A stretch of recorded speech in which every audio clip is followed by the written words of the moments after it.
Hello, everyone. We're just waiting for a few more folks to join us, and then we'll dive right in. Good morning or good evening, depending on your time zone. Welcome to our Zebra Dev Talk. We are thrilled to have you with us for a discussion on non-cuboidal mobile dimensioning. Before we get started, let's go over a few quick housekeeping notes. The webinar is being recorded and will be up on YouTube in about a week. All attendees are currently muted. We'll have a Q&A segment at the end, and if you've got a question during the session, please use the Q&A feature in Zoom. We'll do our best to answer your queries if time allows. Zebra is committed to empowering our developer community with the right tools and resources. We invite you to join and visit our developer portal and connect with our community on LinkedIn, X, formerly known as Twitter, and GitHub. Don't miss our first series of developer webcast. You can also scan the QR code on the screen and keep an eye out for the links we'll drop in the chat later on. Be sure to follow and connect with us. Before we start the presentation, we'd like to share that registration for DevCon 2025 is open. This is a must-attend event from June 4th to 6th in Amsterdam, where you'll hear from industry leaders like Google Cloud and Qualcomm and many more. It's the perfect opportunity to dive deep into technical tracks, network with peers, and engage with Zebra products. Yeah, so basically we were talking about what's new for this presentation. Last 2 years ago, we did cuboidal dimensioning, cuboidal mobile dimensioning, both certified and non-certified release. And with this new updates, what we are talking about is non-cuboidal release. So in the agenda, we're covering what's new, overview of the mobile dimensioning, and what's the new key features and architecture and versioning scheme, and then of course APIs and sample code walkthrough. Right. Next slide.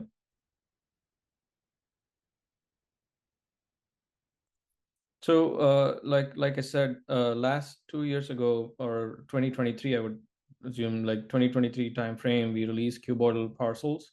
During that, we released both certified and non-certified version of the mobile dimensioning, supporting on Zebra's TC7 and TC5 mobile computers, essentially TC53, 58, 73, 78 premium SKUs, which means you have a time of flight camera within that SKUs, right? So we supported, we certified in Europe, we certified in US, and we certified in Australia, New Zealand, and then rest of the world. All of these regions get certified units. And the approach was point and shoot. Basically, you take a picture, one shot picture on top down, and you're able to dimension a cuboidal package.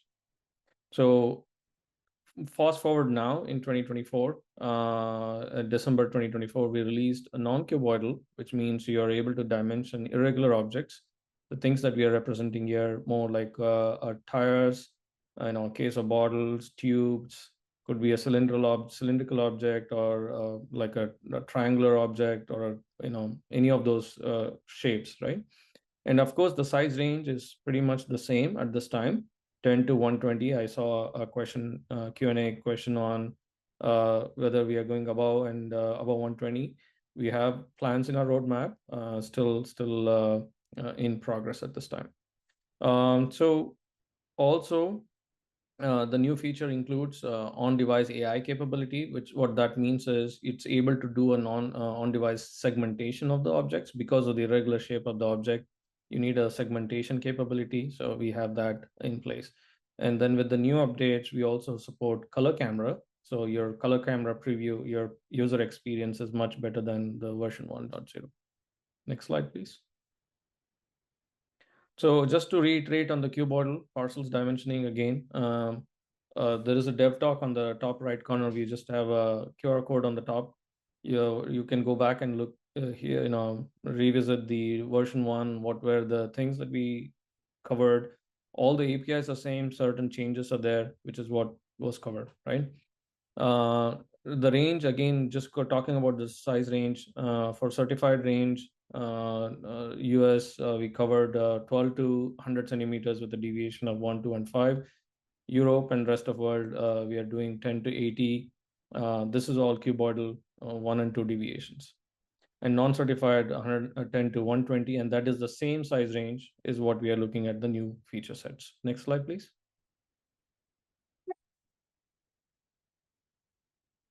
So with the new size range, if you can run the video, I can just voice over that. So basically what you're seeing is a color camera preview, which is a better user experience than the version 1.0.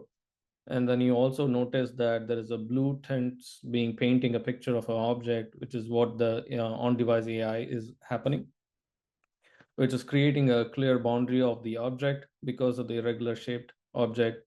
We are leveraging AI capabilities to get the clear segmentation of the object. And then ultimately you get the dimensions, which we have a 3D bounding box of the object, right? What we are dimensioning is a variety of objects, like a case of water bottle, case of tins, like all the retail products. And then additionally, we are also doing the airline baggages, which is like helps you for any, the cabin bag size validation, right? So this is a pretty valid use cases that we heard from airline customers. So somebody pulls in the cabin luggage, they want to see if it fits into their overhead bins or not, right? So this is a very valid use case. So from the size range perspective, again, 10 to 120 is what we do this time, and with a deviation of 1, 2, and 5. Again, remember this release is it's a non-certified release. This is not certified yet. You're kind of looking at this, but there's no plans for certification at this time on non-Cuboidal. Next slide, please.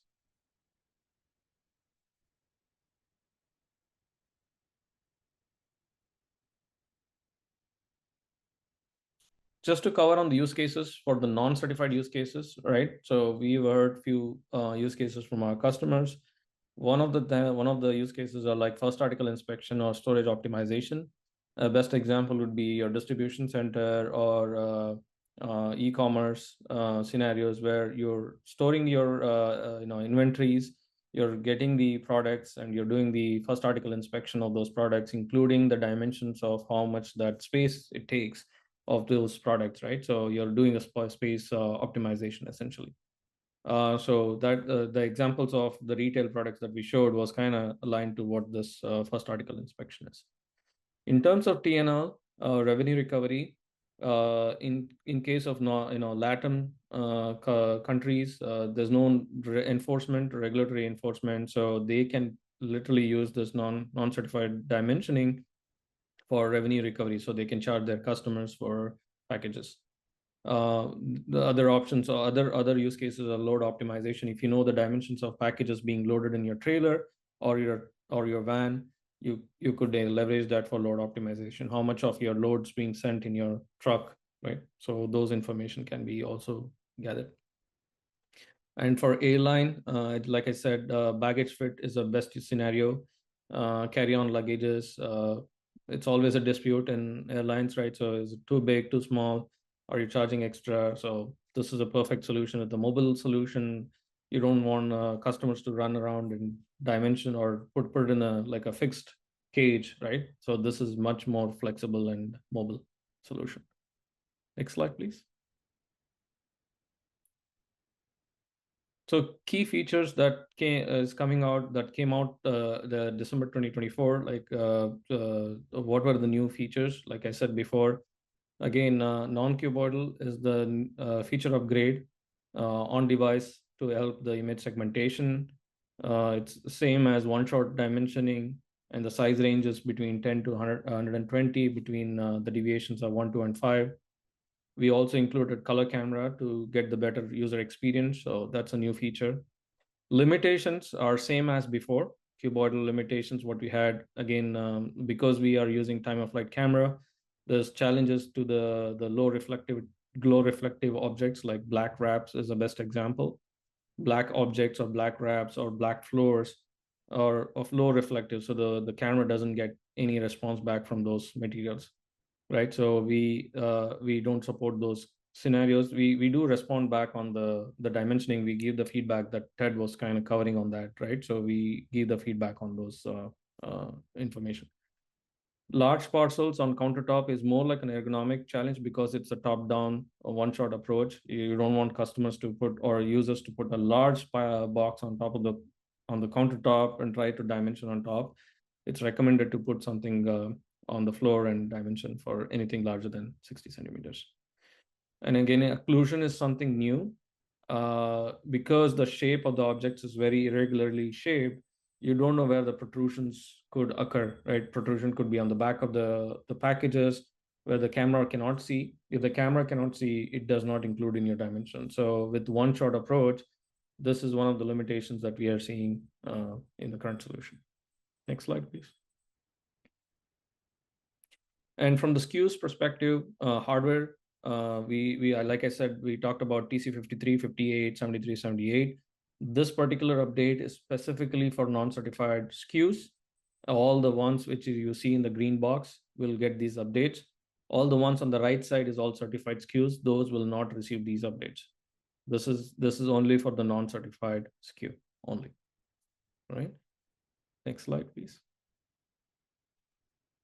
Again, reiterating on the architecture. So like I said, there's a DevTalk that was done on 1.0. The software architecture is pretty much the same. There's no change. There's a line of business application, simple method of using intent APIs. And then there's a core dimensioning framework, which does all the heavy lifting. Additionally, for this version of the software release, we have added color camera, which is, like I said before, to improve the user experience and enable more support for dimensioning, right? For non-cuboidal dimensioning. Other than that, there's no change in the architecture as such. Next slide.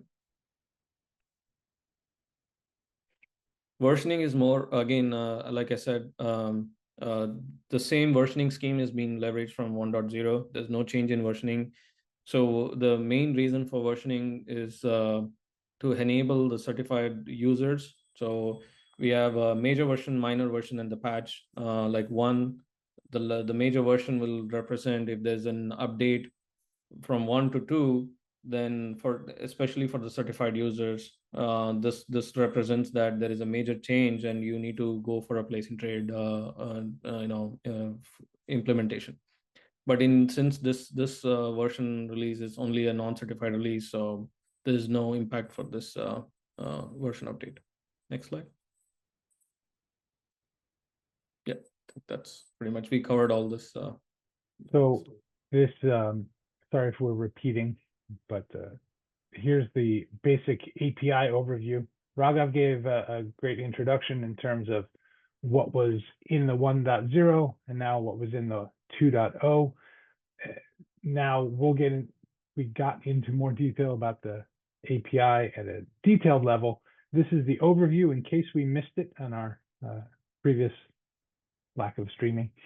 The API works in the bottom left. You can see there's 3 basic states: disabled, enabled, dimensioning.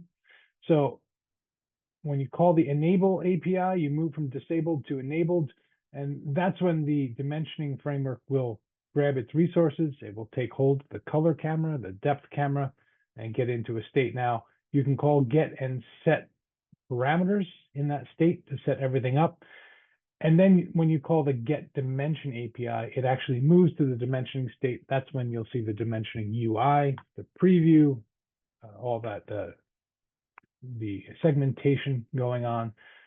When that completes, you'll get back your data. And the way the API works, this is the same as the 1.0. You're sending an intent to the dimensioning framework. You're including a pending intent in order to get the response back. And you can see on the right side some of the API calls that you might make in order to interact with the dimensioning API. And at the UI, get your response back. So what changed? After 1.0 and possibly 1.1, depending upon which region, came the 1.3 release, and conveniently 1.3 supported Android 13. An interesting note, because of changes from Android 11 to Android 13, you really need to update your framework first before you update your device from Android 11 to Android 13.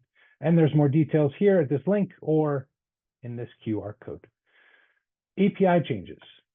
The timestamp when you get the dimension result back will now be reported with microsecond precision instead of second precision. Minor change, but simply 1 second wasn't accurate or precise enough. There's a new timeout parameter. So the dimensioning session will last for the default 15 seconds. And if it can't dimension, it will time out. You can adjust that timeout now.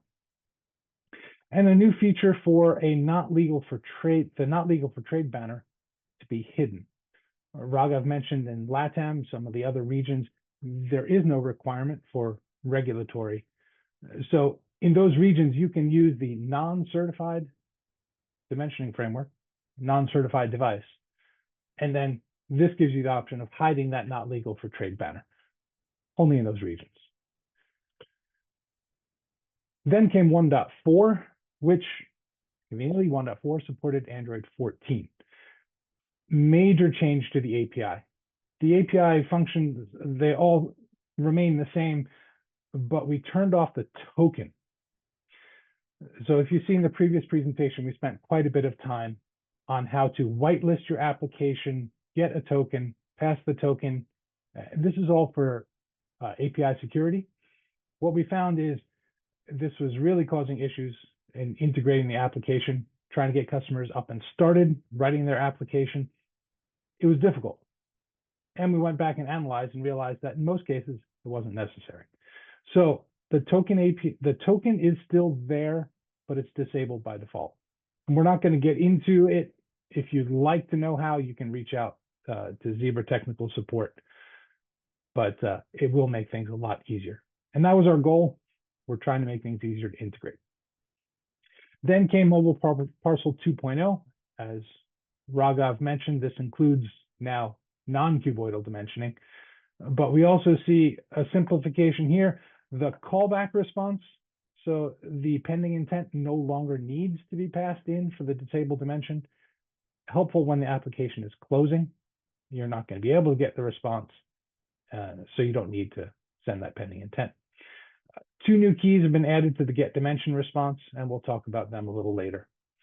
And also in our demo application, what we call MD Client, Mobile Dimensioning Demo, there's a feature there for volumetric weight. We won't get into that, but if you install the 2.0 release, you can play with it. Go into settings, you can adjust what the volumetric weight is. It'll be displayed, just a demo. So now let's dig in a little more. First, API security. I can't stress this enough that you would no longer need to pay attention to that unless you really want to. And there's really no reason to. If you do, you can go back and look at the 1.3 guide for our API. Here's a link to it. But most of what you found in the previous DevTalk no longer applies once you install the 1.4 software release. I will point out, interesting note, the link here to Tech Docs is a 1.3. There's versions from 1-0, 1, 2, 3, 4, and 2-0, and latest. So you'll see this link a little different. If you need to go back to the older version, you actually have to modify the URL. Just interesting note. So the API. Our enable dimensioning API, no changes here. This is the API that is going to grab the camera resource, get it prepared so that you can dimension. Therefore, you don't want to call this API until you're perhaps in the screen that's going to be doing dimensioning, because it will prevent other applications from using the camera. Disable dimensioning, obviously it releases those resources. 2 changes of note. First, we see that on Android 14 and above, we recommend adding this flag receiver foregrounds when you send the intent. We'll show sample code for that later. But the reason for that is a change in Android 14, which changes the order of the life cycle callbacks to the app. This will make sure that that intent gets handled immediately rather than later when you're switching applications. Second note, with Mobile Dimensioning 2.0, we also add that callback response key here. This is the API where that's no longer required. It's optional. Get dimension parameter. The API is still the same. How you call it is still the same, minus the token, of course.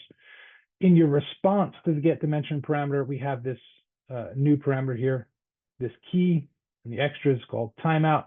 It's an integer. Of note, there is a range on the integer. It's between 10 and 30 seconds. If you try and put a different value, it will give you an error response. And then similar on the set dimension parameter, here's where you would actually set the timeout, 10 to 30 seconds, same deal. Then comes the API that actually kicks things off, which is the get dimension API. No changes here into how it's called, but there is some changes in the response. We've already discussed these, but here's more detail. So this timestamp is now going to be microsecond precision. 2 new keys that you'll see in the response to the get dimension API. The object type, obviously this applies only to 2.0, which is the non-cuboidal release. You'll get back a response. It's a string to tell you whether it's cuboidal or irregular or non-cuboidal. The accuracy, you might find that some cuboids are reported as irregular, but it should be pretty good. And then the message string that you'll get back, it says user feedback message during dimensioning. This is helpful for us for debugging an issue. So it might be something that you want to log as to why a session failed. It either, when you get a no dim, you'll see the reason for that no dim in this string. And that will be a localized string. It's exactly the thing, what shows up on the screen.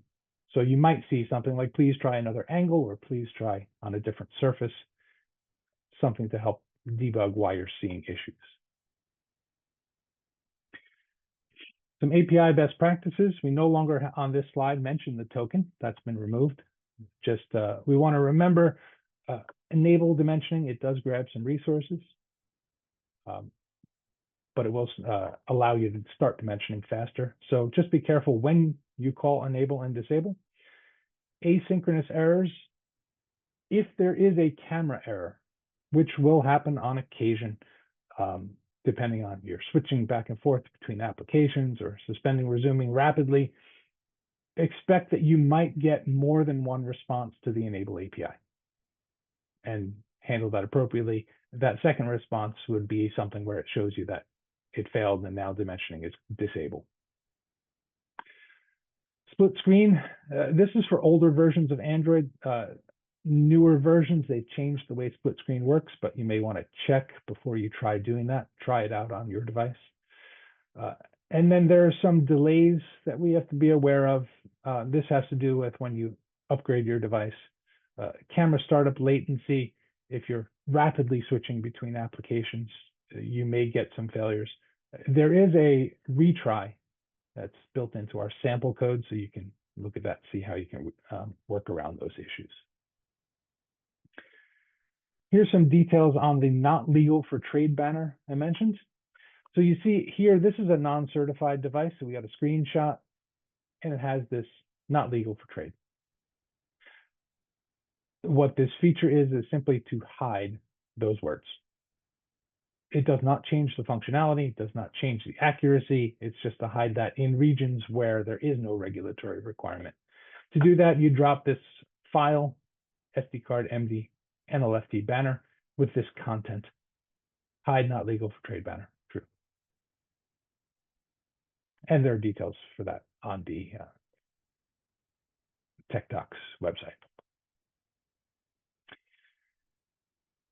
So now we get into the sample code and the integration. So in addition to getting rid of the token as part of the API, we also found some customers giving us feedback that they needed help how to integrate this dimensioning solution into their environment. So we still have, this is our main sample application, Parcel MD client sample app. You can see it on GitHub. I'll give you the link shortly. What this demonstrates is very similar to our demo application that comes on the device. Shows you how to call all the APIs, get the response in a custom written Java application. But not everyone that we've talked to wants to write their own Java application. So here are some options that we'd like to discuss. First, enterprise browser. if you go with version 3.5.0.7 or above, you can write a web application, JavaScript, that can directly call the dimensioning API, right? Enterprise browser has that ability to send an intent, to generate a pending intent to get the responses from the API. So this would still be writing your own custom application, but it would be writing it as a web app to run on enterprise browser. This link here gives you some more details about enterprise browser, and there's a QR code to give you that. But now we've created a new sample app. This was just released this week, and it gives some ideas of how you can integrate the dimensioning solution into your environment without writing your own custom application or perhaps modifying the sample application. So here's what it includes. It has the ability to launch the application via a URI. Enterprise browser has the ability to send an intent, get the pending intent response back, but browsers like Chrome do not. They do have the ability of launching an application via URI. And we'll get into the details of how in your web application, you can launch this integration app. Then how do you get the data back? Well, our second feature is an HTTP data upload. So if you in your environment, you have a backend, you have a REST API, you have some sort of middleware, a server that would expect to receive data from a dimensioning solution over the network, this is a sample of how to do that. It will take your dimensioning output and send it to your server through that URI. Finally, we have an example for start activity for results. All part of the same application, but some customers are writing their applications in an environment, a framework that doesn't give them the option of sending an intent or getting a pending intent response back. What they have is the ability to start an activity for result to get that result back. So this feature of the integration app would fill that gap. So you write your application in whatever application framework you're using, and rather than directly calling the API, you simply start this integration app as a start activity for result to get the data back. Let's go into some of the details. I'll start with the link to our sample applications. Here's the link. It's in the QR code. Same as before, we have the Parcel MD client sample app, some updates, but it's still there. The new MD integration app, please see this detailed documentation link. It gives a lot of detail about how to configure, how to use that application. And we do still have that Xamarin sample app that we won't talk about that today. So here are some changes that have to do with the API changes that we made before. Just briefly go through some of these slides. They're similar to our 1.0 DevTalk. First, when you're sending the intent to the API, there was code here to check and include the token, the application package that's removed for 1.4 and above. And here we see an example of that flag receiver foreground. You simply copy paste this code into your application. It's going to set this flag when sending a disable dimension intent. That'll make sure that the disable is handled when your application is closing. It enables you to switch applications and still be able to use dimension on Android 14 and above. The response that we get back from the dimensioning API will come to your application in an onActivity result call. Here's some sample code walkthrough for the get dimension API. So when you're receiving the response to a get dimension, this code is all the same to handle these. We did add now an object type and a message. They're in here as we first check to see if the key exists before we grab it. Of course, we could also just set it as a default in our API here. But here's how you would get the object type and the message out of the get dimension callback, or pending intent, I should say. Similarly, this is your onActivity result API for the case where you're handling a get dimension parameter. Some code here for getting the timeout value. And you would do something similar for setting the parameters. But that's the only change on this slide. Now let's get into the MD integration app. We have some screenshots here of the application, just like to talk about for a little bit. Very simple UI. It starts out where you have a place where you can type or scan a barcode to enter in your ID, whatever it is you're pointing at. It's already set up with a profile for Data Wedge. It'll automatically create that. So you hit the barcode scanning trigger on the side. It'll fill in here this ID. We have here some attribute fields. This is all configurable. You can look at the sample app, the README, in order to see how to do that. But we did have customers that were talking about, well, how do I flag a dimension when I see something? So these are entirely configurable. We see here we have battery, fragile, hazardous, damaged. I won't get into the details of how to configure those, but that's that. We then have a start dimensioning button. You click start dimensioning, it kicks off the dimensioning session. And here's the MD integration app after that session completes. You see it displays up at the top your confirmation image. This comes back from the API when you turn on report image. Your length, width, height, an image, and then you see here the upload button. So we have some configuration for how this works.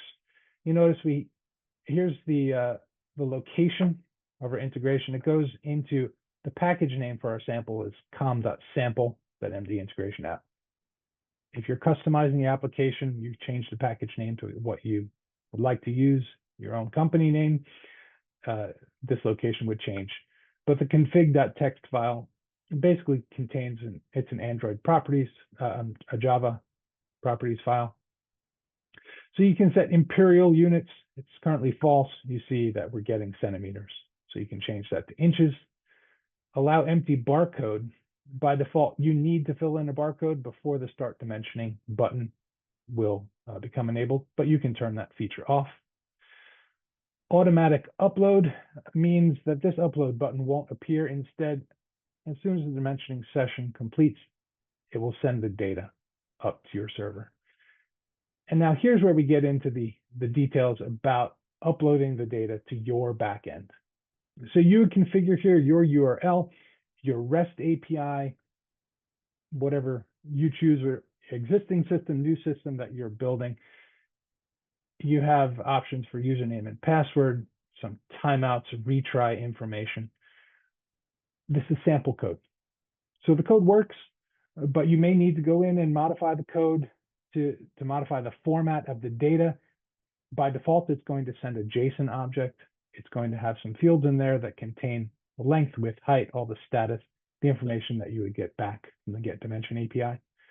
Look into the code and see if you need to modify it for your use case. And then this report image flag, you do have the option in the application.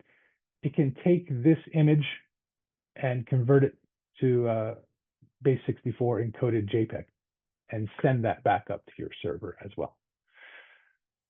So this is a very interesting application for customers that are not used to writing their own applications. You can come in and modify this fairly simply to send the data in the format that you want. It's set up for HTTP or HTTPS. If you need to get deeper into the networking and change it to TCP/IP sockets and so forth, that's beyond the scope of the app, but this would show you an example of how to do that. So what we have then is the ability to send the data back up to the server, but now this shows how we would integrate that into a web application. Inside your web application, you can create a link. Here's a sample of what the HTML would look like. It's a simple link in the format of dimensioning : //. You add this to your HTML file, you click on that link, and it will launch the MD integration app. How? Well, here's the example. It sets up an Android manifest of the application, sets up an intent filter. It's looking for the scheme, dimensioning, host of star, That's what sets up this format for dimensioning : / and you have to set it up as an intent action view. If you want details, here's a link to Android documentation on app links, how that works, QR code that will bring you there. So now you have the option, if you are a web app developer, you want to run your application in Chrome, you can create a link in your web application that will launch this integration app. When the user finishes dimensioning, perhaps adding attributes, and hits upload, the data gets sent to your backend, and then the application will exit. You'll return to your web page. Your web page would then be able to pull the data from the backend. Right. This is to help us to have a web application that runs on Chrome, doesn't require enterprise browser. Now, a separate use case that we have in this MD integration app as well is to use intents to launch the application. Here's some Android documentation on how that works. Here's your QR code to get it. What that means is if you're developing on a framework where you cannot directly send the intent, but you can start an activity, your application in the MD integration app defines another intent filter in the Android manifest. Here's the one that we use. Feel free to modify. com.sample.md integration app, get dimension. Then you would, inside the MD integration app, here it checks to see if it was launched via that intent. And if so, it calls set result. Set result will pass in this case, the dimensioning result. You can look in the code to see the details of that, but you can feel free to modify. And formats it to a string. It'll be a JSON object in the sample code, and it puts it in as an intent extra. Then in your application, the application can launch the MD integration app by calling start activity for results. There are a few other APIs. Those are the older ones. And then the response comes back in your on activity result or in a listener that you create in your application. You get back the data, which is an intent. This is Kotlin sample code, if you're wondering. And then inside that intent, you will be looking for the extras. We defined it in the slide above as being named dimensioning results, and there you get back your data. So the integration app is actually an exciting feature. We're trying to help our customers so that you can see how you can integrate the dimensioning solution into your existing environment. And that is the end. We now get to here are some links, some resources that you might want to look at. I do encourage you to go back and look at the 1.0 DevTalk, our tech docs link, and our sample code. That's correct. Thank you so much, Ted and Raghav. Appreciate your support with this. And so now jumping on the Q&A session, and we do have a few questions that came in over in our Q&A session. So I'm going to jump into those. But if anybody else has any other question, please use the Q&A feature within Zoom, and we will try and address them during the call here. If not, we will get back to you offline, and you can always send your questions to us at developer@zebra.com. So the first question we have is, are there plans to support larger dimension range for non-cuboidal?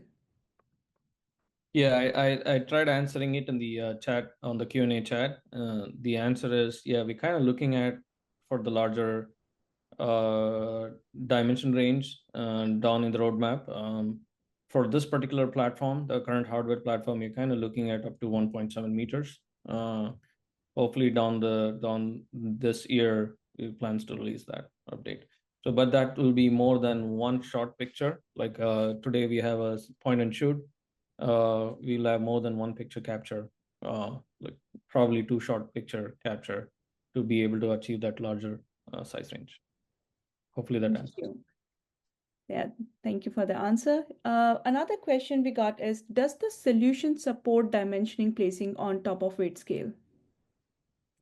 No, like, so I think I did cover. So directly. So basically, we need if the dimensioning scale is large enough, and we can see the dimensioning scale, and the object is small, we can see that as a platform. We are able to dimension it. But if it's too small, we don't have a tear method implemented at this point of time. That tear could also be done at the application level, right? So the answer to your question is not from the core dimensioning framework perspective that we support tear, but that can also be done at the application side. So if you know the height of the scale, you could tear off from the height of the package that's being presented. So if I may continue on that, the dimensioning is done by measuring basically the distance to the floor. So that means the camera, the depth sensor, they need to be able to see the floor and a decent amount of floor around the object. So if you do it on the floor, get the dimension, and then put it on the scale, that will work. If your scale platform is large enough that there's room around the object, that it will see the scale platform as if it were the floor, it will work. But without those cases, then you run into issues where it will dimension the object and the scale together, which is not what you want. Thank you. That's a great answer. Thank you so much for covering this. We have another question. Have you done any testing in various lighting conditions? How does the hardware perform in bright sunlight? Yes, we have done testing in various lighting conditions, and that's one of the requirements for certified solutions. So version 1.0, when we released, we went for certifications at different labs, right? So there is a various lighting condition test being done. And we do have a comprehensive test that's been done as well. To answer the question on the bright sunlight, yeah, so our time of flight camera is based on a 940 nanometer IR illuminator. It's susceptible to sunlight. So having said that, we don't recommend pointing straight to the direct sunlight. If the sunlight is behind your back, I think that's more recommended approach. Great. We have one last question. Do we support weight scales? Do we support weight scales? So if I may, this is a question we get from customers as well. What we're providing is a dimensioning solution. The application that's written can also integrate a weight scale. So we already talked about the idea of the platform and needing room around it. So we answered that question already. But in terms of integrating the weight scale, we do have a customer we've worked with that integrated a Bluetooth scale. In the application, it would call our API to get the dimensions, and then it would communicate with the Bluetooth scale that way. We don't yet have sample code of how you would do that. It's Bluetooth communication, but we have worked with customers and gotten that working, but it's not part of our sample application yet. Thank you. Thank you for the answer. We have one more question before we wrap up the session. Where we can get the non-certified version 2.0 of mobile parcel? So it's in zebra.com. If you go to zebra.com mobile dimensioning, I think we have the resources link. We put it in the chat, or sorry, in the presentation. We can send out that slide off. If you go to zebra.com mobile dimensioning, you are able to download the software 2.0. All right, thank you. And now we are about time. So with that, we wrap up our session today. Apologies again for the technical error. Please watch for quick survey that will appear as soon as the webinar ends. We greatly value your feedback, so please take a minute to share your thoughts. This video will be available on YouTube soon, and we look forward to seeing you in our next Dev Talk soon. Thank you so much. Thank you. Thank you, guys. Thank you. Appreciate Thank your you. time.